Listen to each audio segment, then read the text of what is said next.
जय हिंद, वंदे मातरम। स्वागत है आप सभी का टारगेट विथ राकेश में। तो आ गए हैं आपके अपने राकेश सर, ऑफलाइन के साथ साथ ऑनलाइन भी। तो शुरू करते हैं। आज का ये फिर से 25 क्वेश्चन लेकर मैं हाजिर हूँ, जो एसएससी रेलवे बिहार दरोगा के लिए काफ़ी इंपॉर्टेंट होगा। चलिए शुरू करते हैं क्वेश्चन। पृथ्वी पर जल और भूमि का अनुपात क्या है? पृथ्वी पर जल और भूमि का अनुपात क्या है? जवाब दीजिएगा इसका आंसर ABCD। क्या होगा इसका आंसर? चलिए, तो इसका आंसर होगा बी, 71.29। कितना होगा? 71. देखिएगा, मान लीजिए पूरा पृथ्वी है, इस पे 71% पे क्या है? जल है। 29% पे क्या है? स्थल है। इसीलिए पृथ्वी पर सबसे ज़्यादा जल है, इसीलिए पृथ्वी को हम लोग नीला ग्रह भी कहते हैं। और 29% पर क्या है? स्थल है। जबकि पूरे अगर वायुमंडल में देखा जाए, अगर वायुमंडल में देखा जाए तो मान लीजिए पूरा वायुमंडल है, तो पूरा वायुमंडल में 78% क्या है? नाइट्रोजन है, ठीक है ना। और 21% क्या है? ऑक्सीजन है। 0.93 क्या है? आर्गन है। और 0.03% क्या है? कार्बन डाइऑक्साइड है। तो इसको याद रखिएगा आप लोग। चलिए आगे। शरीर का कौन सा अवयव रक्त को शुद्ध करता है? कौन सा, बताइए, बॉडी का कौन सा पार्ट है जो रक्त को शुद्ध करता है? यकृत, छोटी आंत, हृदय, गुर्दा। क्या होगा इसका आंसर? चलिए, तो इसका आंसर होगा डी। गुर्दा को हम लोग क्या बोलते हैं? किडनी बोलते हैं, ठीक है ना। किडनी यानी रक्त को फिल्ट्रेशन, छानने का काम कौन करता है? तो गुर्दा, ठीक है ना। गुर्दा का काम है कि रक्त से यूरिया को अलग करना, ठीक है ना।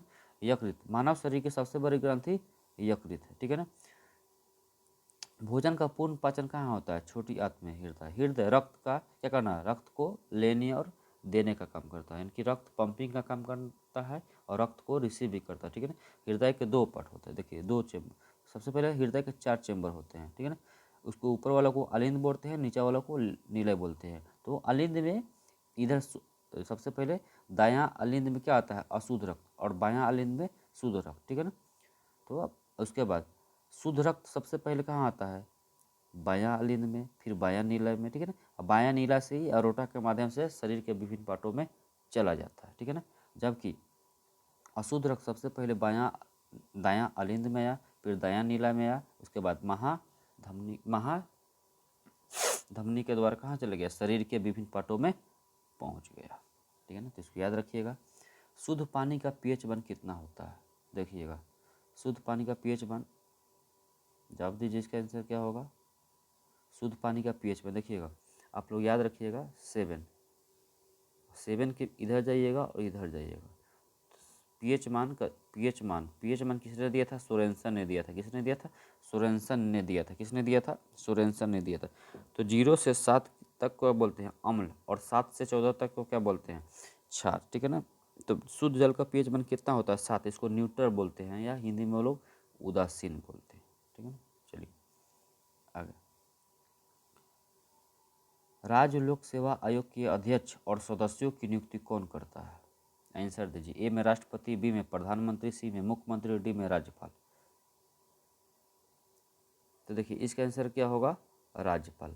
राज्य लोक सेवा आयोग के अध्यक्ष की नियुक्ति कौन करता है? तो राज्यपाल। मुख्यमंत्री के परामर्श से, सहमति से कौन करता है? राज्यपाल। जबकि अगर यही रहता संघ लोक सेवा आयोग, यूपीएससी, संघ लोक सेवा आयोग के अध्यक्ष की नियुक्ति कौन करता है? तो प्रधानमंत्री के सलाह पर राष्ट्रपति, ठीक है ना।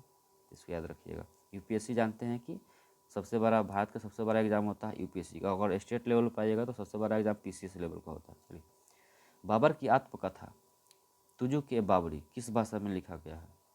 बाबर की आत्मकथा है, बाबर ने खुद अपनी आत्मकथा लिखा था, तो किस भाषा में लिखा? तुर्की, फारसी, उर्दू, अरबी, किस भाषा में लिखा था भाई? चलिए, एक सूचना है, कल एक दो क्वेश्चन हमने गलती बोल दिया था। स्टेट बैंक ऑफ इंडिया की स्थापना 1955 में होता है, ठीक है ना। और 14 बैंकों का राष्ट्रीयकरण 1969 में होता है। आप इसको सुधार लीजिएगा, एक नारा भी था, ठीक है ना। तो आप उसको देख लीजिएगा, एक दो क्वेश्चन मिस से रॉन्ग मिस्टेक हो जाता है, तो आप उसको नज़रअंदाज कीजिएगा। चलिए, बाबर की आत्मकथा तुजुक ए बाबरी किस भाषा में है? तो तुर्की भाषा में। किस भाषा में? तुर्की भाषा में, ठीक है ना, ठीक है ना। जबकि तुजुक ए बाबरी का फारसी में अनुवाद किसने किया था? अब्दुल रहीम खनखन्ना ने, ठीक है ना। किस नाम से? बाबरनामा। बाबरनामा, नामा। तो पूछेगा बाबरनामा पुस्तक के लेखक कौन है, तो अब्दुल रहीम खनखना। जबकि तुजू के बाबरी पुस्तक के लेखक कौन है, तो खुद बाबर है। कौन है, बाबर। क्वेश्चन पूछेगा कि दिल्ली सल्तनत का दिल्ली सल्तनत का दिल्ली सल्तनत का मातृभाषा क्या था, तो तुर्की। दिल्ली सल्तनत का मातृभाषा क्या था, तो तुर्की। अगर दिल्ली सल्तनत का राजकीय भाषा क्या था, तो फारसी। ठीक है ना, ऐसे पूछेगा। आगे पूछेगा मुगल काल की मातृभाषा क्या थी, तो तुर्की। और मुगल काल की राजकीय भाषा क्या थी, तो फारसी। ठीक है ना, याद रखिए। सिकंदर के हमले के समय उत्तर भारत पर निम्नलिखित राजवंशों में से किस एक का शासन था। जब सिकंदर 326 ईस्वी में आक्रमण किया था भारत पर, उस समय भारत पर किस राजवंश का शासन था, नंदवंश, सुंगवंश, मौर्यवंश, सातवाहन वंश। चलिए, तो इसका आंसर होगा ए, नंदवंश। ठीक है ना। जब 326 ईस्वी में सिकंदर महान भारत की सरजमी पर आक्रमण किया, उस समय नंदवंश के शासन था। नंदवंश के संस्थापक जो है महापद्म नंद, और महापद्म नंद का बेटा है घानानंद। तो उस समय शासक कौन रहता है, घानानंद। और घानानंद के दरबार में ही चाणक्य, कौटिल्य या विष्णुगुप्त रहता था। ठीक है ना। क्या क्या था, चाणक्य, घानानंद ने क्या कर दिया था, चाणक्य या कौटिल्य का क्या कर दिया, अपमान कर दिया था। ठीक है ना। इसका बदला लेने के लिए वो कहाँ चला गया था, चंद्रगुप्त मौर्य के दरबार में चला गया। चंद्रगुप्त मौर्य ने क्या किया, घानानंद के ऊपर आक्रमण किया और इसको क्या कर दिया था, बुरी तरह से घानानंद को हरा दिया था। उसके बाद आता है मौर्य वंश। चलिए, शुंग वंश के संस्थापक पुष्यमित्र सिंह। मौर्य वंश के संस्थापक कौन थे, चंद्रगुप्त मौर्य। सातवाहन वंश के संस्थापक कौन थे, सिमुक। गुलाम वंश का वास्तविक संस्थापक कौन है, वास्तविक पूछ रहा, रियल, ABCD, क्या होगा आंसर। तो देखिएगा इसका आंसर क्या होगा, बी। देखिए, गुलाम वंश का अगर संस्थापक पूछता तो कुतुबुद्दीन ऐबक हो जाता, लेकिन रियल फाउंडेशन पूछ रहा है, वास्तविक संस्थापक कौन होगा, तो इल्तुतमिश। जिस तरह से आप पढ़े होइएगा कि जैन धर्म के संस्थापक ऋषभदेव, जबकि जैन धर्म के वास्तविक संस्थापक कौन थे, महावीर स्वामी। ठीक है ना। गुलाम वंश के संस्थापक कौन थे, कुतुबुद्दीन ऐबक। कुतुबुद्दीन ऐबक मर जाता है तो इसके बाद गद्दी पर कौन बैठता है, आराम शाह। ठीक है ना। उसके बाद आराम शाह के बाद गद्दी पर कौन बैठता है, इल्तुतमिश। इल्तुतमिश बढ़ जाता है तो उसके बाद इसका बेटा बनता है रुकनुद्दीन फिरोज। रुकनुद्दीन फिरोज के बाद गद्दी पर आता है कौन, रजिया सुल्ताना, जो इल्तुतमिश की प्यारी सी बिटिया रहती है। ठीक है ना। चलिए, तो कुतुबुद्दीन ऐबक को लाख बख्श, ठीक है ना, लाख बख्श के नाम से जानते हैं। इसको कुरान खां के नामों से जानते हैं। ठीक है ना, हातिम द्वितीय के नाम से जानते हैं। ठीक है ना। चलिए, रजिया सुल्तान का शासनकाल 1236 से 1240। ठीक है ना। आगे, निम्न में कौन सा देश सार्क का सदस्य नहीं है, सार्क का सदस्य नहीं है। चलिए फटाफट इसका आंसर दीजिए आप लोग। सार्क का सदस्य नहीं है, भारत, म्यांमार, मालदीव, श्रीलंका। सार्क की स्थापना 1985 में ढाका में हुआ था। हालांकि इसका मुख्यालय भी क्या है, काठमांडू में। ठीक है। सार्क में कौ गो देश है, तो 8 गो देश है। कौ गो देश है, 8 गो देश है। तो इसका आंसर क्या होगा, म्यांमार। मालदीव है, म्यांमार नहीं है। इसका एक कंसेप्ट है, अब भारत भूमि नेपाल, अब भारत भूमि नेपाल, बस 8 गो देश है। देखिएगा, अ से अफगानिस्तान, ब से बांग्लादेश, भ से भारत, तो भारत ही है, भू से भूटान, मी से यानी कि क्या नहीं है, मी से मालदीव है, म्यांमार नहीं होगा, मालदीव होगा। और ने से नेपाल, प से पाकिस्तान, और ल से लंका यानी कि श्रीलंका। 8 गो देश हो गया। चलिए आगे, भारतीय राष्ट्रीय कांग्रेस की स्थापना किस वर्ष हुई थी। बहुत ही बेहतरीन क्वेश्चन है भाई, फटाफट जवाब दीजिए आप लोग। चलिए, इसका आंसर क्या होगा, ए, 1885। देखिए, भारतीय राष्ट्रीय कांग्रेस की स्थापना जो हुआ था 28 दिसंबर 1885 को AO हिम के द्वारा बम्बई के तेजपाल संस्कृत भवन में हुआ था।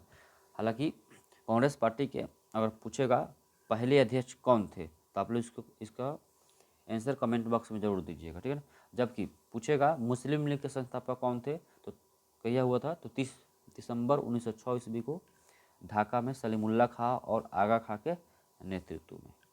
चलिए, 1905 में क्या हुआ था, बंगाल का विभाजन हो रहा है। 1916 में लखनऊ अधिवेशन हो रहा है, कांग्रेस का लखनऊ अधिवेशन हो रहा है, जिसकी अध्यक्षता अंबिका चरण मजमूदार जी करते हैं। मतदान का अधिकार नागरिकों को कैसा अधिकार देता है, अभी वोट पंचायत चुनाव होने वाला है, तो देखिए, चुनाव लड़ना, वोट गिराना, ये कैसा अधिकार है आपका, नैतिक अधिकार है कि सामाजिक अधिकार है कि राजनीतिक अधिकार है कि धार्मिक अधिकार है। चलिए, इसका आंसर क्या होगा, सी, राजनीतिक अधिकार। देखिए चुनाव लड़ना और वोट देना कैसा अधिकार होता है? राजनीतिक अधिकार होता है। कैसा अधिकार होता है? राजनीतिक अधिकार होता है। जी देखिए, तो इलेक्शन कमीशन की चर्चा किस अनुच्छेद में? 324 में है। लेकिन अगर क्वेश्चन पूछेगा वोट गिराने का अधिकार, हमें वोट देने का अधिकार है, किस अनुच्छेद के तहत? 326 के तहत। इलेक्शन कमीशन हमें 326 के तहत हमें वोट गिराने का वयस्क मताधिकार, यानी कि 18 साल का हो जाइएगा तो आप वोट गिरा सकते हैं अनुच्छेद 326 के द्वारा, अनुच्छेद के द्वारा। आगे, किस संवैधानिक संशोधन विधेयक द्वारा संसद में मतदान की आयु को कम से कम कितना 21 से 18 किया गया? बताइए, किस संविधान संशोधन द्वारा? 42वां, 44वां, 61वां, 73वां।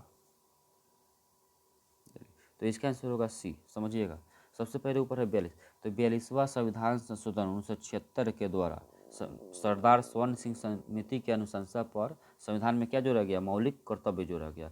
जिस समय जोड़ा गया उस समय 10 था, वर्तमान में मौलिक कर्तव्य 11 है। मौलिक कर्तव्य कहाँ से लिया गया है? तो रसिया से लेके। देखिए 44वां संविधान संशोधन 1978 के द्वारा संपत्ति के अधिकार को हटाकर कानूनी अधिकार अनुच्छेद 300 का ए में रख दिया गया है। जिस समय मेरा संविधान बना, यानी कि मूल संविधान में मौलिक अधिकार 7 था, वर्तमान में मौलिक अधिकार का हुआ है 6 हुआ है। और 61वां संविधान संशोधन 1989 के द्वारा मतदाताओं की उम्र सीमा 21 से घटाकर 18 साल कर दिया गया।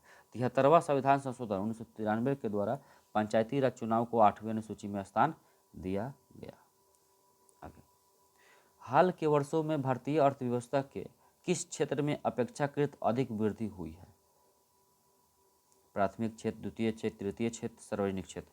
दोस्तों ईमानदारी से पढ़िए और सेट को बनाइए, ठीक है ना। तो चलिए इसका आंसर होता है तृतीय क्षेत्र। देखिए अब बताते हैं प्राथमिक क्षेत्र में क्या आता है? कृषि आता है भाई, और देखते हैं कि कभी बाढ़ आता है, कभी सुखाड़ आता है, तो इसमें तो घाटे लग जाता है, तो सरकार को इसमें इनकम कैसे होगा? द्वितीय क्षेत्र निर्माण विनिर्माण। देखिए अभी कोरोना काल चल रहा था, बहुत सारे वर्कर सभी क्या है घर पे आ गए थे, तो सारी कंपनियां लगभग बंद थी, तो यहाँ भी लगभग घाटा लगा। लेकिन तृतीय क्षेत्र से क्या था? बैंक तो भाई चला होता है, रेलवे, ठीक है ना, वायुयान, ये सब तृतीय क्षेत्र में आता है, इसको सेवा क्षेत्र बोलते हैं। तो भारत को सबसे ज़्यादा इनकम कहाँ से होता है? तृतीय क्षेत्र यानी कि सेवा क्षेत्र से। मिश्रित अर्थव्यवस्था का अर्थ क्या होता है? चलिए इसका आंसर देख लीजिए, पूछ कर आप लोग देख लीजिएगा इसका आंसर क्या होगा, ABCD।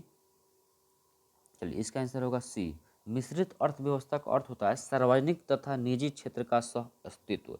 सार्वजनिक में क्या होता है? सरकारी, और निजी में क्या होता है? प्राइवेट, यानी कि सरकारी और प्राइवेट दोनों कंपनी साथ साथ मिलकर काम करती है, उसी को बोलते हैं मिश्रित अर्थव्यवस्था। तो भारत में कैसी अर्थव्यवस्था है? मिश्रित अर्थव्यवस्था है। कैसी अर्थव्यवस्था है? मिश्रित अर्थव्यवस्था है। कैसी अर्थव्यवस्था है? तो मिश्रित। चलिए आगे आइए। भारत का केंद्रीय बैंक है कौन? बताइए। State bank of India, central bank of India, reserve bank of India, D, इनमें से कोई नहीं। फटाफट जवाब दीजिए आप लोग भाई। तुझे अपना बनाने की कसम खाई है, कसम खाई है। तो कसम खा लीजिए अपना बनाने का, अपने लक्ष्य को अपना बनाने का, अपने टारगेट को अपना बनाने का। जब तक कसम नहीं खाइएगा तब तक कुछ तो होगा ही नहीं।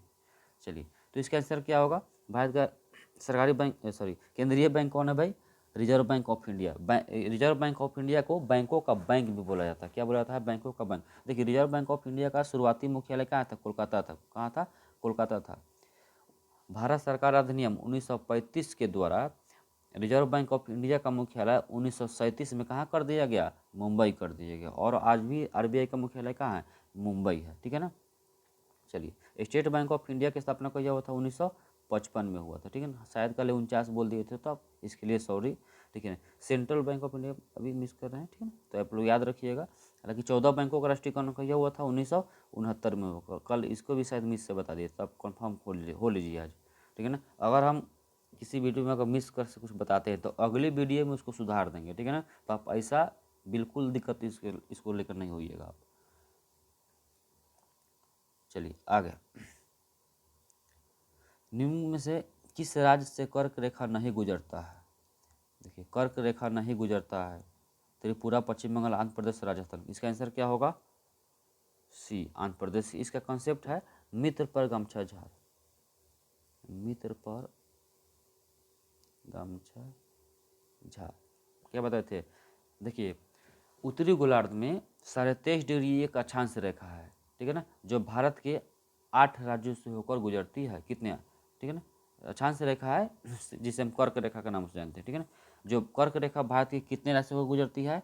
8 राज्यों से। कौन कौन? मिजोरम, त्रिपुरा, पश्चिम बंगाल, राजस्थान, गुजरात, मध्य प्रदेश, छत्तीसगढ़ और झाड़ दीजिएगा तो झारखंड, ठीक है ना। तो कर्क रेखा भारत के 8 राज्यों से गुजरती है, इसको बता दिया गया। आगे बढ़ते हैं।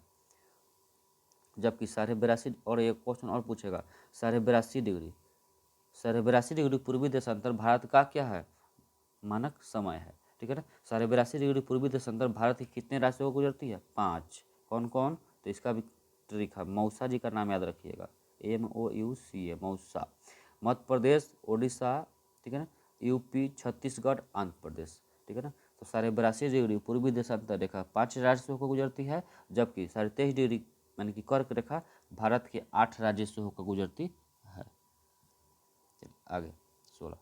निम्न में कौन सा त्यौहार त्रिपुरा में मनाया जाता है? भाई त्रिपुरा में कौन सा त्यौहार मनाया जाता है? संगाई, खर्ची पूजा, काला घोड़ा, आदि महोत्सव, कौन सा बताइए?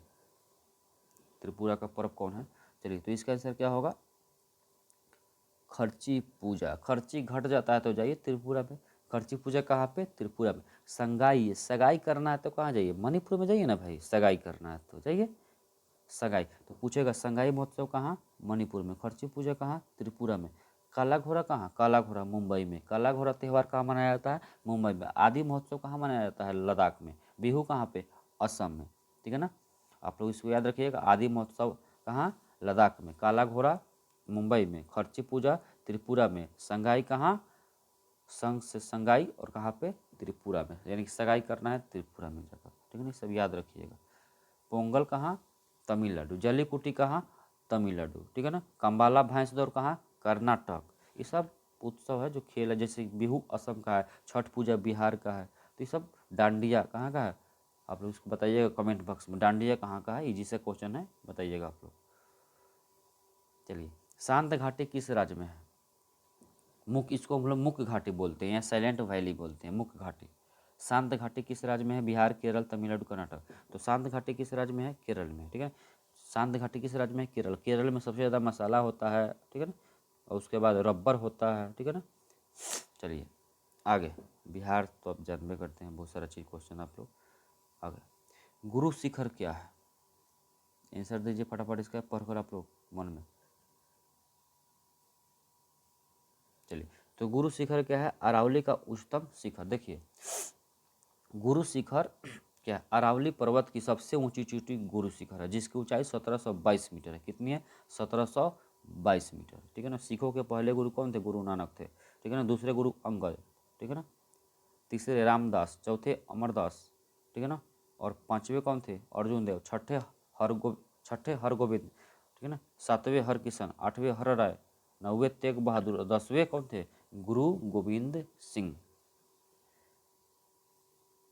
आगे, जल में घुलते समय सर घुस हाँ ठीक है, जल में घुसते समय कार्बन डाइऑक्साइड गैस उत्पन्न करते हैं, यानी जल में सर घुसते नहीं, जल में घुलते समय, घुलते होगा, ठीक है ना। जल में घुलते समय कार्बन डाइऑक्साइड CO2 गैस उत्पन्न करती है क्या? तीव्र अम्ल, दुर्बल अम्ल, तीव्र क्षार, दुर्बल क्षार। तो क्या होगा? दुर्बल अम्ल। देखिए, तो आप लोग पढ़े होगा अम्ल और क्षार। अम्ल को भी दो भागों में बांटा गया है, क्षार को भी दो भागों में बांटा, तीव्र तीव्र अम्ल, दुर्बल अम्ल, ठीक है ना। आप लोग उसके देख लीजिए होगा। आप मेरे ऑफलाइन बैच में ये सब चीज़ हम पढ़ा चुके हैं। ऑफलाइन मेरे ऑफलाइन बैच भी चलता है, त्याग कॉम्पिटिटिव क्लासेस, साहेबगंज, मुजफ्फरपुर, बिहार। चलिए, कमरे में रखे रेफ्रिजरेटर का दरवाज़ा खोलने से कमरे का तापमान पर क्या प्रभाव पड़ता है? चलिए इसका आंसर दीजिए आप लोग। अगर हम फ्रिज का दरवाज़ा को खोल लेंगे तो रूम के टेम्परेचर पर क्या फ़र्क पड़ेगा? घट जाएगा, बढ़ जाएगा, स्थिर रहेगा, इनमें से कोई नहीं। तो उसका तापमान क्या होगा बबुआ? बढ़ जाएगा। अगर हम कमरे का दरवाजा फ्रिज का दरवाज़ा खोलेंगे तो रूम का टेम्परेचर क्या हो जाएगा? बढ़ जाएगा, ठीक है ना। रेफ्रिजरेटर, इससे कौन सा गैस निकलता है? रेफ्रिजरेटर से, AC से, सबसे CF से निकलता है। और CF से किसको हानि पहुंचाता है जाकर? ओजोन परत को, ठीक है ना, ओजोन परत को। ओजोन परत की मोटाई किस में मापते हैं? डॉप्सन में। ओजोन परत संरक्षण दिवस कहीं मनाते हैं? 16 सितंबर को। आंसू में कौन सा पदार्थ घुला रहता है? आंसू में starch, lysozyme, enzyme, glucose, copper sulphate, क्या होगा इसका आंसर? चलिए फटाफट जवाब दीजिए भाई। आंसू में लाइसोजाइम एंजाइम पाया जाता है। देखिए आंसू में कौन सा एंजाइम पाया जाता है, लाइसोजाइम। देखिए कीड़ा मकोड़ा आँख में पड़ता होगा तो आँख में जाते जाते क्या होता है, ये मर जाता है, क्योंकि लाइसोजाइम के अंदर हाइड्रोलाइटिक एंजाइम पाया जाता है, ठीक है ना। हालांकि हमारे सलाइवा में भी लाइसोजाइम पाया जाता है, ठीक है ना।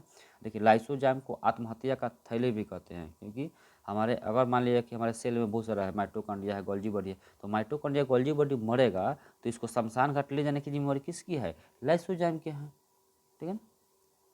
आगे, शून्य आधारित या दशमलव प्रणाली की धारणा किसने प्रस्तुत, यानी शून्य की खोज या दशमलव प्रणाली की धारणा सबसे पहले किसने प्रस्तुत किया था भाई, किसने खोजा था इसको, चाहे जवाब दीजिए फटाफट। चलिए तो इसका आंसर होगा आर्यभट्ट। यही आर्यभट्ट, जीरो की खोज, पाई मान, दशमलव प्रणाली किसने दिया था, आर्यभट्ट। ये पटना के रहने थे, कुसुमपुर, ठीक है ना। अब चरक, चरक संहिता की रचना की थी, ठीक है ना, ये सब याद रखिएगा। वर्तमान में बीसीसीआई के अध्यक्ष कौन है, बताइए तो फटाफट। अजय भट्ट, सौरभ चौधरी, सौरव गांगुली, हिमांग अमीन। बीसीसीआई, भारतीय क्रिकेट कंट्रोल बोर्ड, भारतीय क्रिकेट कंट्रोल बोर्ड के अध्यक्ष कौन है, सौरभ गांगुली। कौन है, सौरभ गांगुली। इनको क्या कहते हैं, बंगाल टाइगर। बंगाल टाइगर किनको कहते हैं, सौरभ गांगुली। दवाल किनको कहते हैं, दवाल एक दिन पढ़ाए थे, राहुल द्रविड़ को। दवाल किन्हें कहते हैं, राहुल द्रविड़। उड़न परी किससे कहते हैं, पीटी उषा को, ठीक है ना। फ्लाइंग सिख किसे कहते हैं, मिल्खा सिंह को। Flying Sikh, Milkha Singh. Miss Earth India 2021 का खिताब किसने जीता, Miss Earth 2021, Miss Earth India 2021 का खिताब किसने जीता भाई, रश्मि माधुरी। किसने जीता है, रश्मि माधुरी। मिस अर्थ इंडिया 2021 किसने जीता, रश्मि माधुरी। आगे आइए, वैश्विक खाद्य सुरक्षा सूचकांक 2021 में भारत का स्थान कितने रहा, खाद्य सुरक्षा, ठीक है ना। एक दिन इस तरह से रैंकिंग से क्वेश्चन लाए हुए थे, भूख सूचकांक में भारत का स्थान कितना है, तो 102वां था। हंगरी में 102वां, और वैश्विक खाद्य सुरक्षा सूचकांक में कितना, तो 71वां, ठीक है ना। तो दोस्तों ये 25 क्वेश्चन का सेट मेरा पूरा होता है। ये वीडियो कैसा लगा आप लोग जरूर कमेंट में बताइएगा, अगर कोई कमी है तो बताइएगा, इसको सुधार किया जाएगा, ठीक है ना। तो दोस्तों मेरे वीडियो को लाइक कीजिए, शेयर कीजिए, कमेंट कीजिए और दोस्तों को फैलाइए। आप मेरे परिवार के सदस्य हैं, इस सदस्य को और आगे की तरफ बढ़ाइए, ठीक है ना। चलिए फिर से आपसे मिलेंगे कभी, तब तक विदा लेते हैं आपसे, बाय बाय।